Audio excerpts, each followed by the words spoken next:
ہم اگلے ہفتے جوائنٹ سیشن کر رہے ہیں اور میں یہ امید لگا رہا ہوں کہ ان کے اندر نون لیگ اور پیپلز پارٹی میں ایسے لوگ ہیں جن کو پتا ہو، جوائنٹ سیشن سے پہلے ساری قوم کو پتا ہو کہ یہ کیا کرنے جا رہے ہیں.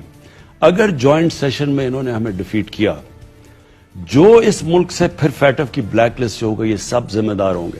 قوم کو پتا ہونا چاہیے کہ یہ اپنی چوری بچانے کے لیے یہ ملک کو کدھر دھکیل رہے ہیں.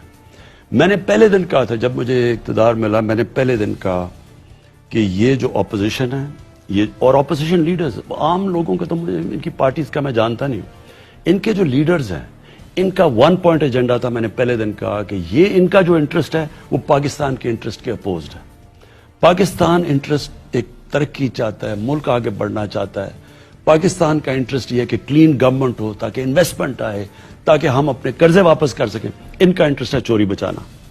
اب یہ دو تضاد چل رہا ہے. یہ جمہوریت کے نام پہ اسمبلی کو استعمال کرتے ہیں، جدھر اسمبلی میں جاتے ہیں بلیک میل شروع ہو جاتی ہے. ان کو صرف اور صرف 1 پوائنٹ ایجنڈا پہ اپنی ساری ملک کی ڈیموکریسی کو ہاسٹیج رکھا ہوا ہے. پہلے پورے لوگوں کو بتائیں گے، قوم کو، اور ان کے سارے ممبر آف پارلیمنٹس کو یہ ہم آگاہ کریں گے کہ اگر آپ اس کو ریجیکٹ کریں گے تو آپ کو پتا ہونا چاہیے کہ آپ ہندوستان کے ساتھ کھڑے ہیں.